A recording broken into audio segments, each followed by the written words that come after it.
Donc, bonjour à tous et bienvenue à une autre émission du SAJE. Aujourd'hui, nous avons la chance d'être avec un entrepreneur qui est, ma foi, qui est très impressionnant et qui aura beaucoup à nous apprendre sur la manière de nous présenter. C'est notre première entrevue qui va être en anglais, je pense, dans le SAJE, même pour vous. Moi, j'aime m'adresser à Ray comme Manon. In tout le monde en parle, tu vois, parce que je veux dire. So that will be our first English interview on the SAJE. So I'm really glad to welcome you on the stage, Harvey Schwartz. Nice to meet you, and thank you for being here. Nice to meet you, Alexander. And I'm thankful for SAJE and the opportunity to be here. It's quite an honor. Thank you. Well, it's an honor for us, and we're really glad to have you because you have a pretty, really nice business story. So we can't wait to get into this. But first of all, the first question I need to ask you is, when you were young, did you ever see yourself as a businessman? Not only did I see myself as a businessman, I vividly remember at 12, really wanting a leather briefcase. Okay.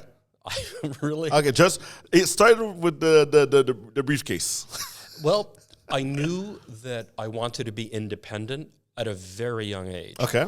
At around 12, I decided I was going to move out at 18. Mm-hmm. I wanted to be on my own. But 12 is not. We have to get earlier than that. Even earlier? Earlier than that. Okay. Elementary school.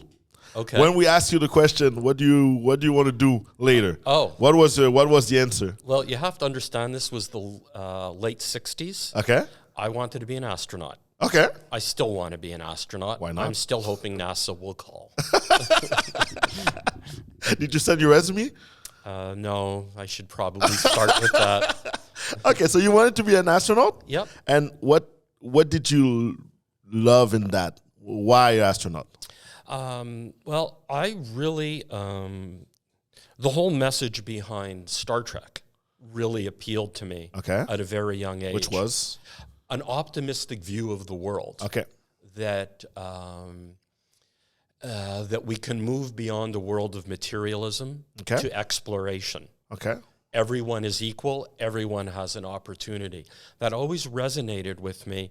And my company name, my company branding is full of Easter eggs that go back to the principles of Star Trek. Okay.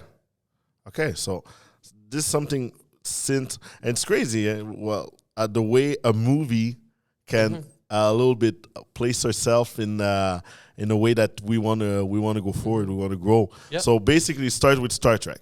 It started with, the whole notion of space. It wasn't just Star Trek. It was all the shows about exploration and possibility. They really spoke to me. I'm very susceptible to subjective reality. And that's where you immerse yourself in the moment, and that becomes your reality during the period of that show. Okay. It's very relaxing for me. Is Discovery Channel your favorite channel today or no? So we go back to 12 years old. So you won the leather briefcase. And did you have it? Eventually, yes.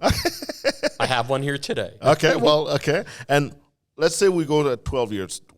What was, like, you won the briefcase, but, like, do you know that, you wanted to be an entrepreneur? Do you know in what? Do you remember that something that happened that you say, no, this is what I want to do? So, I could go into a whole historical... We have time and we want to know.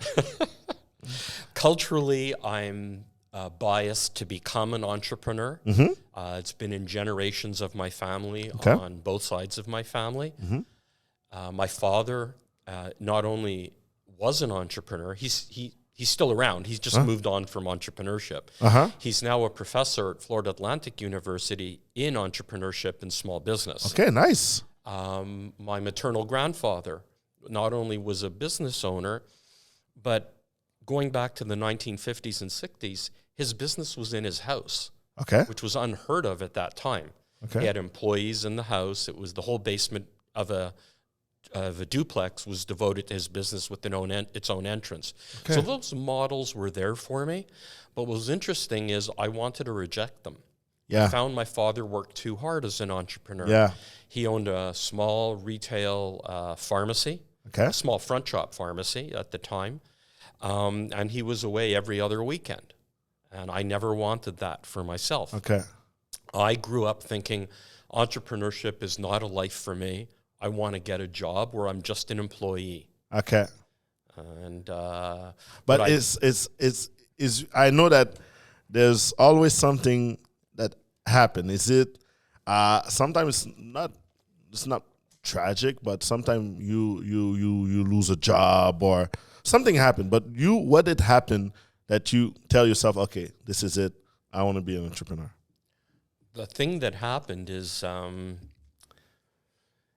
well, I had a great career path, and I really wanted to have an experience in large pharma. Okay. I worked for a wonderful company that was very small when I joined them, Pharmascience. I believe they're now the biggest employer in Quebec. Yeah. When I joined them, they were about 30 people. Okay. I vividly remember during my first year there, the late Ted Wise popping a bottle of champagne because they had broken $1 million sales in a month for the first time. Okay. So that means when I joined, they were still not a $12 million company. I was there with them when some pivotal things happened where we went from being a $40 million company to over 120 in a year through a team that I was involved with to launch the first ultra-generic in Canada. And but I wanted to move away from that. I had really peaked at that company in it being as far as I could go. They tended to hire from outside when they wanted to bring in new talent. They didn't promote from within beyond a certain level. So I'd gone as far as I could. I'd learned a tremendous amount, had a wonderful experience, and then I went to Bristol Myers Squibb, the division called Convatec at the time, which is now its own company. And actually, what I learned, first of all, when I went to that company was when you're interviewing, don't just go to the job for the person that's hiring you or your immediate boss. Look at everyone around. Look at the supervisor. Because that boss who I joined the company to work with left within a year to go work in the U.S. at the U.S. headquarters. And now I was reporting to a boss that I didn't really respect. Okay. Who was, in many ways, the worst boss that I ever had. Okay. And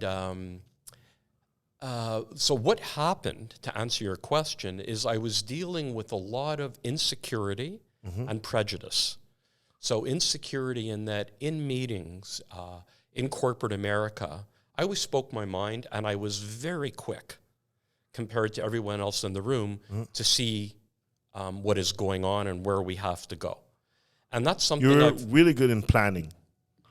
Not necessarily in planning, but I have this ability to see clearly, and I'm not always right, but I'm more right than wrong, where things are going. Okay. And in a meeting, I would say, no, this is not the way.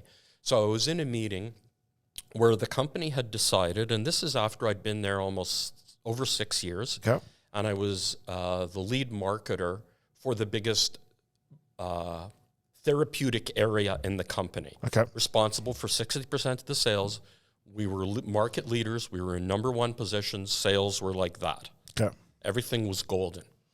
And they said, we want to cut out the healthcare professional. We want to cut out the distribution network that is selling our product and sell direct to consumer.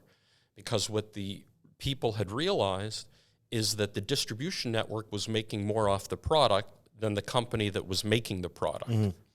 So they were very sales focused, very numbers focused. This boss looked at sales every day. If he could have looked at them every hour, he would have been in ecstasy.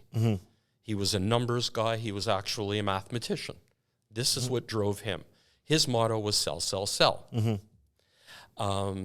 So what happened is I spoke up in a meeting and I said, this, as soon as I heard it, and I said, this is a strategic error of epic proportions. We are going to go from lead position to last. We are going to alienate everybody. All of a sudden, things changed. I didn't realize this edict was coming from the highest levels internationally. And and I was kind of forced out. Okay. So I was phased out and let go. Okay. But I was also dealing with racism and prejudice from my immediate supervisor. Oh, yeah. And the company was not doing anything about that. So what that said to me is the corporate culture and the mottos that I really identified with and that were important to me were not actually being embraced. So what I learned from that is if you're at a place and you find that you don't align with the corporate culture, I made the mistake of thinking, I know better. I'm going to change the corporate culture. There's a lot of people that are doing that. Yeah, and what my lesson was is don't try to change the corporate culture. Realize that you don't fit. Yeah. And you need to move on. It's nobody's fault. Corporate cultures can evolve. It's like that. It's not necessarily for you. That's when it's not personal, it's business. Nothing is more personal than getting let go. And I've heard many people say you need to experience it to truly grow. I could have done without it. Yeah. But that's what led me to this situation where I was a new father. I was a fairly new husband in a fairly new house. So my wife and I got married in 2000.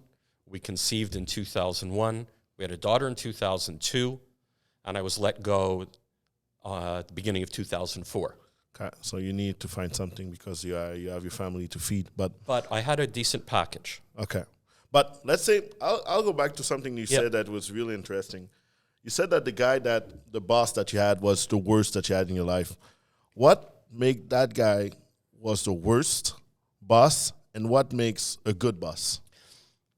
I didn't recognize it at the time, and I'm so glad I'd studied some psychology because he was tremendously insecure. Had I realized that, I might have been more supportive instead of combative. Okay. I learned a lot from him, but he was in the wrong position. He should not have been managing people. Okay. And ironically, he told me I wouldn't be good at managing people, which I actually excel at. Exactly. And I knew that because I'd already managed people. I'd managed entire drugstores of people. Yeah. So, but I was letting his impression of me determine my own value. Exactly. And then, so he was threatened by how quick I was, but he was also focused on sales. And I've never been focused on sales. It's about relationships, talking to people. Whenever he talked to someone, it was fake. And you can't fake it. That's why you were opposing yourself to cut the middleman to the sales of the company, because you guys were putting in front the relationship before. And even if they're making more money, the relationship makes that you making money, and you stay as the leader of the thing. So that was the kind of the thing that maybe I just want to make sure that it was a thing that you were not aligned with him. Okay. But I was determined to make it work. I wouldn't have left. I was too insecure to quit. I had a lot of responsibility.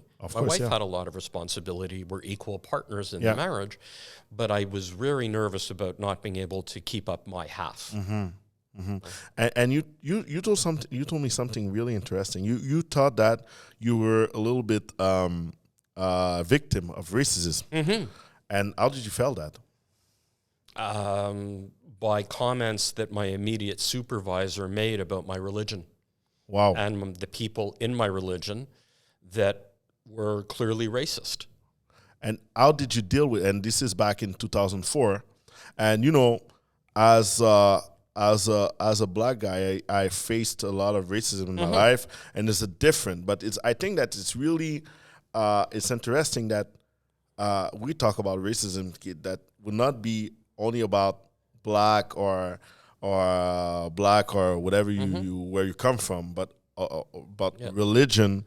And how did you deal with that at that time? Well, it's not the first time I've dealt with it. The difference, to me, the fundamental difference is I'm not a visible minority. Yeah, I hire visible minorities. I don't really care. Yeah, it's about talent, but I don't suffer from this oppression the way a visible minority will. Exactly. I have someone on my team who's Vietnamese. Yeah. And she said to me, when I look around a restaurant, I look to see if there's anyone who looks like me. And that struck me. That has stuck with me. So now I look around a restaurant to see if there's anyone that looks Vietnamese and what's the mix. It made me more aware of my surroundings when she shared that with me. But I was very disappointed when it happened. I complained to human resources. And what was the resources at that time? Because today, well, it's not perfect. No. And we're really far that perfect, but the culture is changing a little bit. Absolutely. But 20 years ago, how was it for you in a big company? I was in a big company, and it wasn't really a big concern. I don't know that anything happened to him, but I did notice that he never got promoted. Okay. Until he went back to the U.S. So I guess it put a bit of a black mark. Okay. On his resume that he did that. Okay. Well, it's interesting to talk because I think it's a topic that by religion we don't talk a lot, and I think it's important because it's all the same, right? And so let's go back to you've been forced out. Now you have your family, and if we go back at that time, what did you have in mind? Well, I was originally planning, I've got 7 months to figure this out. I've got a package. Okay. I'm okay for a little while. I'm going to immediately start looking for a job. Okay. But I was already at Concordia trying to complete my bachelor's. Okay. And so I looked at what Concordia might have for me. Okay. Because I had to sign up for some new courses. But just a second. Basically, you were working at your job. Did you have a degree? No. Before, okay. So basically, you grow in the company, but you didn't have the degree. And after, but during while you were working, you're trying to get the degree and get the bachelor degree. Okay. In my early 20s, school was not for me. Okay. I was not very good at school. Well, this is something important that we need to talk. And what brings you and you grew up the stage in your company, and school is important, but for you that you started and you didn't have the degree, how can you today, but the first question is, you didn't have your degree, why did you go back to school before? And today, when there's, let's say your son or your daughter tells you okay, but school is not for me, what did you tell them? So I have two daughters. Okay. One's 16 and one's 20. Okay. We've always, as a couple, made it very clear to them that education is fundamentally important. Okay. That I don't hide the fact that I haven't completed it, but that it's a regret. And that in today's world, you absolutely need to complete your bachelor's. Yes, you may want to pursue something else, a passion that is not related to scholarity, but first get a bachelor's. It's a starting point now. I was already limited by some opportunities because I didn't have a bachelor's. Okay. For instance, there's a pharmaceutical company that very much wanted to hire me, but they couldn't hire me because I didn't have a bachelor's, so I couldn't supervise people that had a more formal education than me. Yeah. But when I was working in retail pharmacy, I was working in a profession that didn't exist at the time. Okay. So now they have something called pharmaceutical technicians. Okay. They didn't exist at the time. Before, okay, yeah. But I was one. And there's a book called The Compendium of Pharmaceuticals and Specialties. Okay. Which I was memorizing. Okay. Can you repeat the CPS, the Compendium of Pharmaceuticals and Specialties. Ray, you gonna highlight that in the interview? Thanks. Okay, good, excellent. So in 1984, it was about this thick. It's now about this thick. Okay. So I was constantly asking pharmacists questions, and I'm surprised they had the patience to answer them all. But I was absorbing it all. But I explored becoming a pharmacist like my father, and it looked boring to me because I didn't understand that there's other aspects to pharmacy than retail. There was also research, there was hospital pharmacy, there was working in industry. I didn't know that. I thought it was just being a retail pharmacist. No offense to retail pharmacists. I think they're fantastic, but it wasn't for me. And then there's all these pharmaceutical representatives that were coming into the pharmacy. One day I asked one of them, who worked for Merck, I said, you know, you haven't dressed nicely, you have a beautiful briefcase. See that? Yeah. You drive a nice car, but all you seem to do is count pills for returns. There must be more to your job. He said, oh my God, there's a lot more to my job. Let me buy you lunch. I said, buy me lunch? How are you going to buy me lunch? I can pay for my own lunch. He said, no, that's part of what I do. I said, really? So he took me out and he explained to me the industry. Okay. And how pharmaceutical representatives actually work to bring products to doctors and educate them on the latest studies, the latest products. At the time, the industry was also trying to influence, some of the industry was trying to influence doctors. It's really grown since then to being about education. It was the first stage of business development. I wouldn't say the first, but it was in evolution. Okay. So I was hooked, and it changed my life. And I decided to pursue a career in pharmaceutical marketing. Okay. But first I needed to get some sales experience. Okay. So I quit the family business. Okay. Told my father I didn't want to work there anymore. Bye. Yeah, which was really hard. And started to pursue it. And I had an uncle who was very supportive and actually offered me a job, but then he couldn't hire me. Okay. But I found a sales job. Worked at that for a while, did very well, and then went to Pharma Science to start an inside sales department with an eye towards marketing. And you grew up in the company. And my immediate supervisor had to go on mat leave. I took over two of her products and kept them both when she came back. I was doing very well with them. When she came back, they gave her other assignments, which she was very happy with, and I kept those products, and I never left marketing. Okay. And I just took to it like a fish to water. Okay. So basically, we go back to the like I said, the situation that you go back to. You were at Concordia. Not at that time, but eventually, yes. Okay. So let's go back to that time. So basically, like I said, you need to find something. You have your package. You know you have several months that you're okay, and now you were looking at Concordia to see what you can do. Right. So I was a part-time student taking 2 courses a semester, and I discovered a course in the syllabus called Marketing Yourself, and it was online, which was unheard of at the time, and quite frowned upon. It was a test for Concordia in virtual learning. Okay.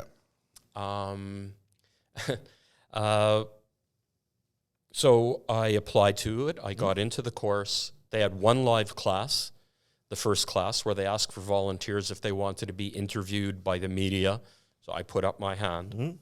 And I think I was one of 2 that was interviewed by CTV News at the start. Okay. I have that tape somewhere. That's the, yes. So that led... I think they'll scan this later, but that led to this course, which is Marketing Yourself. Okay. And my goal in the course was if I can develop a marketing plan where you treat yourself as the product, and I can get at least a B, I will continue this. If I don't get at least a B, I will give up the dream of being an entrepreneur, and I will pursue getting a job. Okay. And my wife was completely supportive of this. So, now I'm on my package and I'm taking the course. And I'm spending about 25 hours a week on this course. I'm taking it very seriously. Okay. And I'm doing very well. I literally don't know how many marketing plans. Because part of the cycle in pharma is you write a marketing plan per year per product. And at Pharma Science, I think I was managing 15 products. Okay. And then at Convatec, I think 5 or 6 product lines. So I was writing a lot of marketing plans every year. And what's interesting is the cycle, because you write a marketing plan every year, but it takes a couple of years to actually evaluate how you did. Exactly. So what I took away from that as an entrepreneur is if you're planning every year, you're not spending enough time evaluating the success. Exactly. So I felt comfortable with the idea of writing a marketing plan, but I was never the product before. And I was completely brutal in my situation analysis about analyzing myself, just like any other product. Mm-hmm. But at the same time, part of the course was doing a lot of different psychological tests on yourself and a lot of surveys. And it really made me realize, that by trying to work at a company, it was a square peg in a round hole situation. Mm-hmm. I was really taking myself and trying to force myself into something that really wasn't me. And I also learned, I just lost my train of thought. Sorry. No, it's all good. And let me ask you a question. So basically, you had what? Oh, yes, I remember now. Yeah, go ahead. So I also learned how I was scoring off the charts on being entrepreneurial. Mm-hmm. Like literally everything was pointing towards that. So, okay, that's very interesting. Remember that you didn't want to be an entrepreneur because of your dad, okay? Yeah, so ironic. Okay. So, sorry about that stumble, but I'm so Canadian, I apologize. So I learned from that. And I went to write the marketing plan, and I got an A+ on the marketing plan. Okay. In fact, they made my marketing plan part of the course material. Okay. And, I was just applying what I'd learned. I'd written a lot of marketing plans, more than probably any other student in the program. And you have the experiences too. And because I was in pharmaceuticals, I had the metrics. Mm-hmm. It's not so easy to go and say, okay, I want to sell branded water with the flavor of flamingos and find a market and define it. Mm-hmm. But when you're in when you're in pharmaceuticals, the industry is very measured. So I knew who the companies were, what their size was, where they were, what their makeup was, what the different therapeutic areas were. So I had a lot of metrics. So that made it easy to write a good plan. So now you had the A, you have the confidence, you're like, okay, good. What was the next step? Well, after I did well in the course, it was test marketing. Okay. So, but what are you testing? Like marketing plan for business, or how to teach people to market themselves? Not really, no. So my business plan, or my marketing plan originally was a consulting service in the healthcare sector, okay, where I was taking the expertise I'd developed as a salesperson and as a marketer and looking what I learned from it that I could sell. Okay. So I came up with, 25 different services that looked interesting. Mm-hmm. And I put together some promotional material, and then I reached out to my network to test the ideas and say, okay, these are the things I'm thinking of starting a business on. I'd love your thoughts. So I wasn't, trying to do it all. I was asking for feedback from people I respected or thought could give me work. Mm-hmm. And what resonated with a number of people was this idea of a presentations company. Okay. Now, there are a lot of businesses out there that help people be a great presenter. Mm-hmm. And I never pretended to be a great presenter. A great presenter actually looks at it as a performance. Mm-hmm. They'll take acting classes to learn how to modulate just their head to communicate with the audience if all you see is the neck up like today. Mm-hmm. That wasn't me. But what they didn't do is what I would call after-sales support. So I've now coached you on how to be a great presenter. I've told you what a great presentation looks like, but who's helping you build it, right? So one of the ideas was help people build better presentations that communicate better with their audience, and that resonated. Mm-hmm. And right away, as soon as I wanted to consult, I had work right away, a little bit, but this idea really had some traction, and I got work in that idea right away. Yep. And I'd become aware of the program SAJE through friends and family. Yeah, that was one of my questions, yeah. Honestly, initially it was about how can have employment insurance longer, right? That was the original motivation to have more runway to develop. But as I learned about SAJE, that they could help with a business plan, that had a lot of resonance with me because I knew I needed a business plan, and writing a business plan is a very different skill than a marketing plan. Exactly. That's something great that you saw that you have some strength and you have something that you needed help, like the business plan, and you reach out to get some help to that. And I'd never written an actual business plan because when you work at a company, it's already done. The infrastructure's there. They have insurance. They have a place. They have an HR department. Most of the hard stuff is done. You're just branding a product or marketing a product.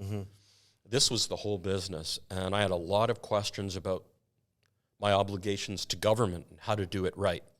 And I didn't know the answers, and I was getting a lot of conflicting information. So SAJE was a great opportunity for me to have to use my model again. Okay, if I can get into SAJE, I will continue. If they reject me, get a job. Okay, so you were that was your modus operandi. So technically, you're setting some goals, and you had always two-way out. So if it works, I continue. If it don't, at that time of your life, you're going back to take a job. Yeah. So you did that for the marks that you have at school. So you continue, and you did the same thing with SAJE. Okay. Well, the interesting thing is when I went back to school in my early 40s, all of a sudden I was an A student. Okay. Like what? Experiences. What? Yeah. But what, you talk about setting goals. Yeah.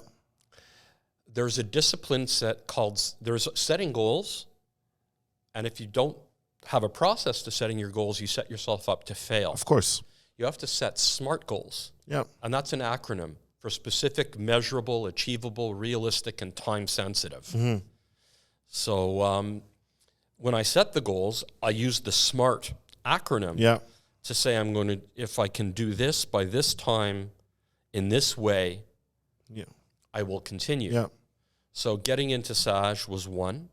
And then it's how did I do at SAJE? If they didn't endorse my business plan, whatever their marking system was, if I didn't do well, again, say goodbye, read the writing on the wall, whatever you want to call it, and get a job.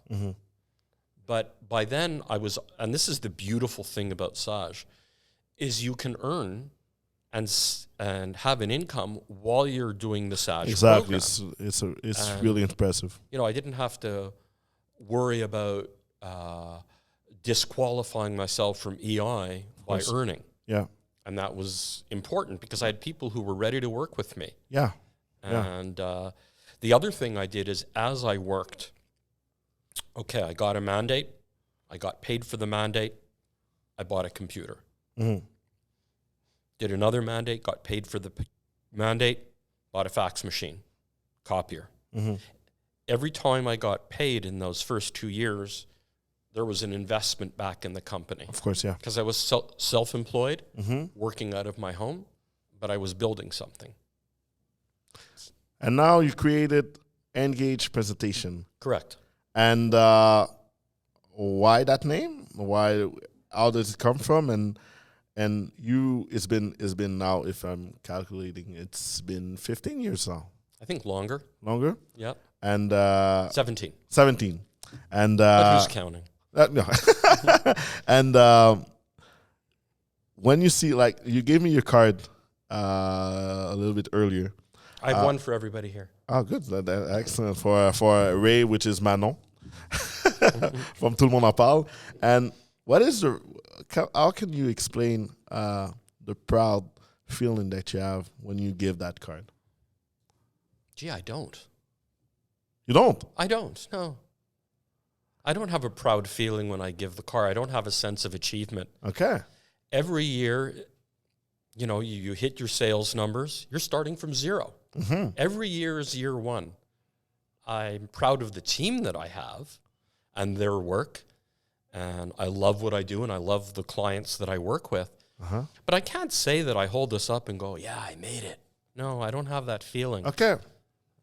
It's always an ongoing process. Yeah. Okay, excellent.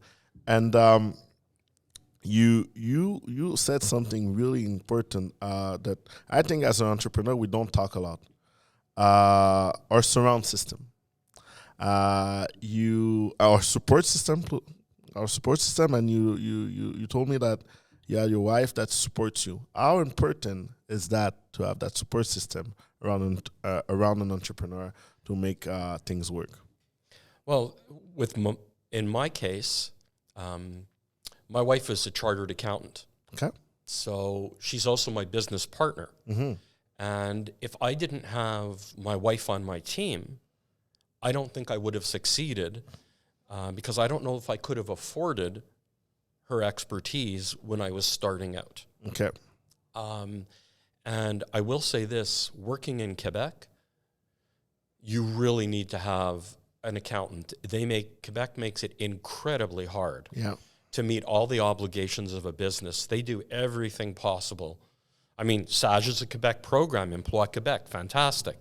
But the things in place, the reporting you have to do, it's overwhelming. And if you don't have a support system to help you with that, you can get lost in that. And if you don't do it right, they will take you down. Mm-hmm. They will take your house away. So I don't have a great love for the way our government treats the entrepreneurs and small business. Mm-hmm. As a matter of fact, every year I want to leave the province because they make it so hard. Yeah.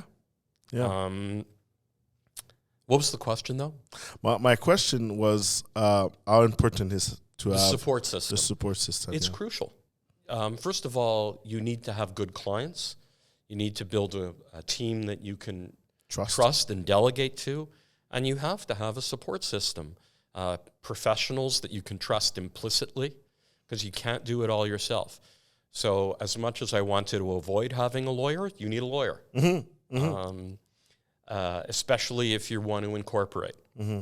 You need to know about that, and you need to have a chartered accountant. Not just a bookkeeper, you need an accountant. You need someone who's going to be your liaison with the government, because for you it's emotional. Exactly. And it should never be emotional with the government. They're just doing their job. Exactly. And I was asking about the support system, and I will go a little bit through that. You told me that you have two daughters, one of 16 and one of 20 years old. Mm-hmm.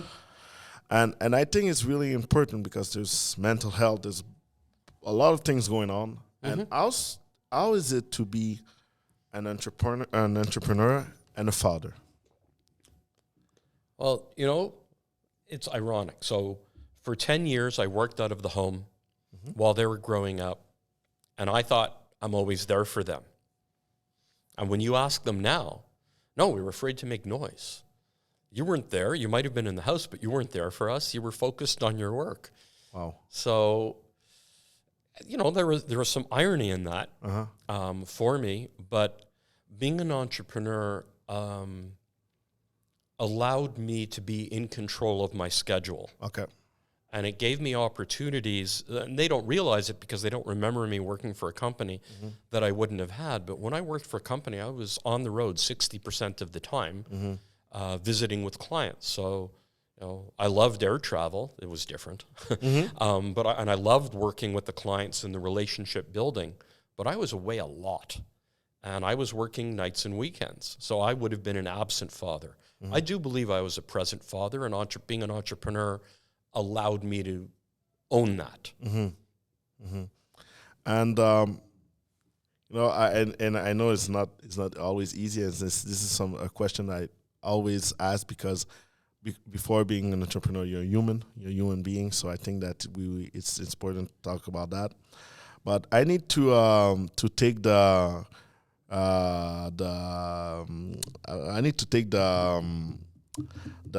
car that what was the movie again? Back to the Future. Okay. And which one? The first one. Okay, got it.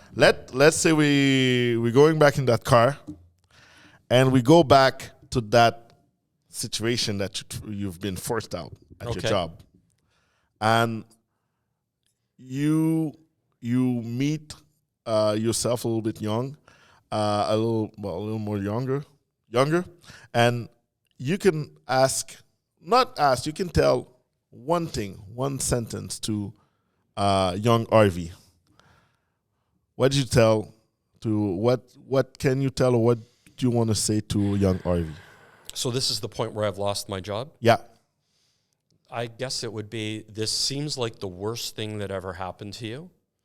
And although it's very scary, you've got this, and you always manage to turn adversity into opportunity. This time is no different. Okay. You've got this. Okay. Nice. And let's say we take the same car. The DeLorean. Exactly.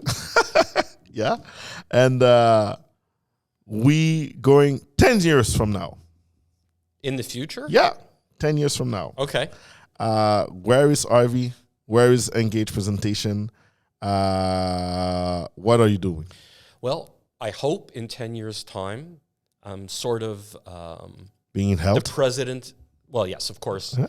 My wife, myself, my family, we're all healthy and happy. Yeah.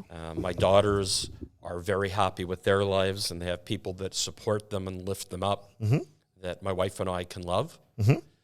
And I hope that I am sort of a president emeritus of the company, that I am still active in the company.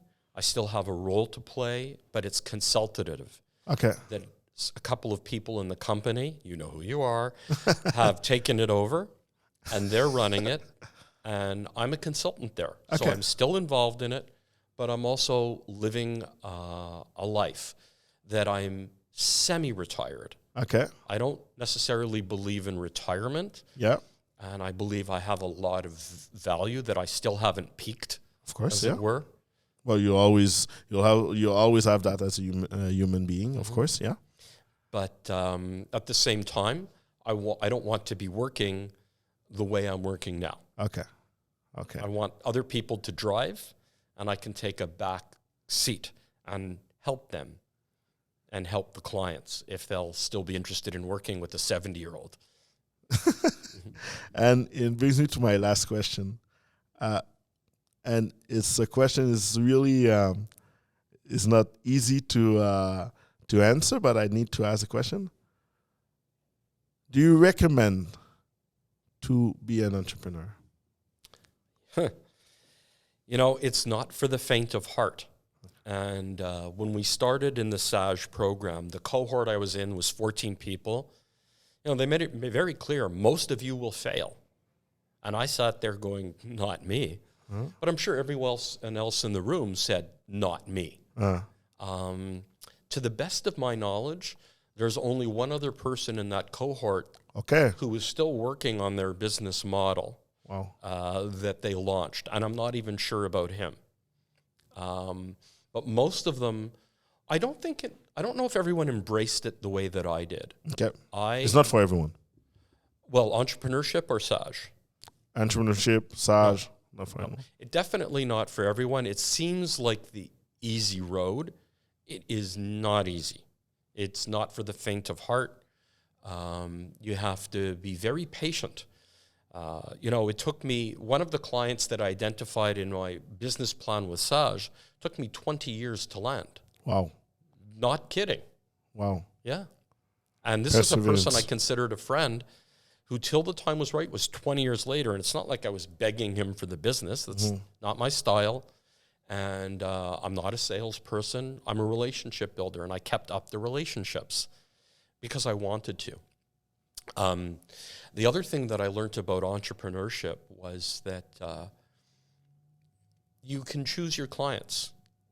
So, and it's not in an obvious way.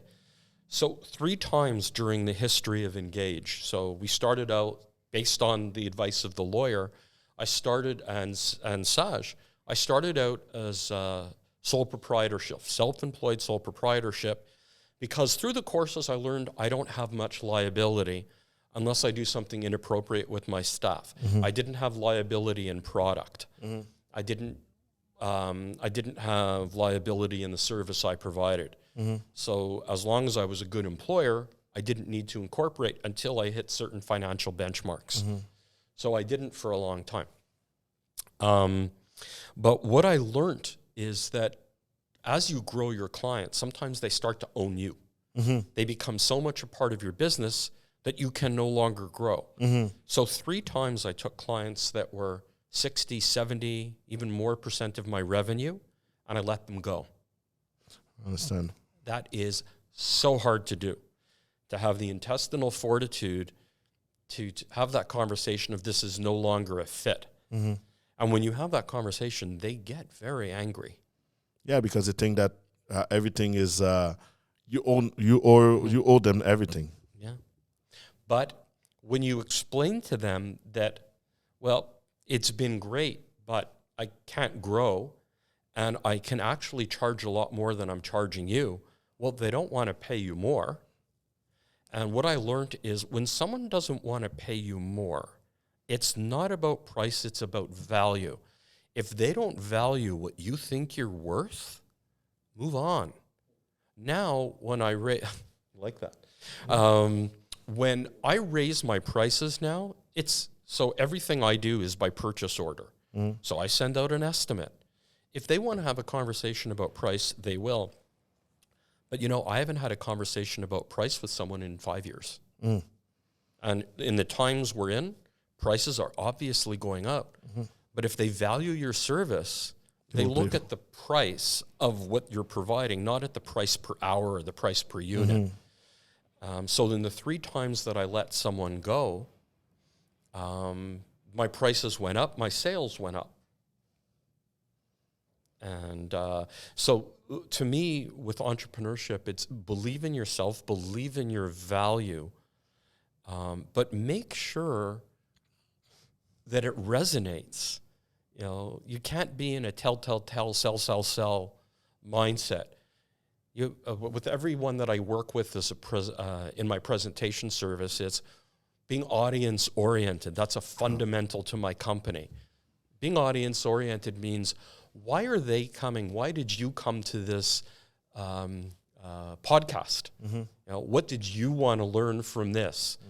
And I asked Alexander this, Alexander, what do you want the audience to remember? So it's the same thing, why are they going to buy your product or service?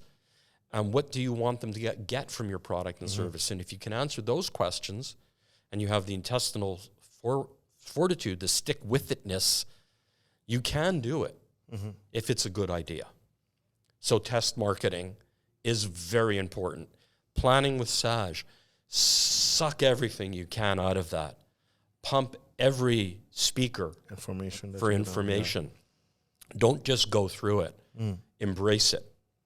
Devote time to it. A lot of time. I considered that business plan a work of art.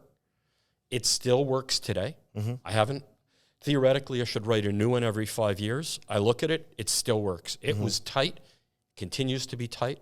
I still track my sales with the spreadsheet I developed with SAJE. It's in a folder called SAJE. That you still have? I still have all my files from SAJE.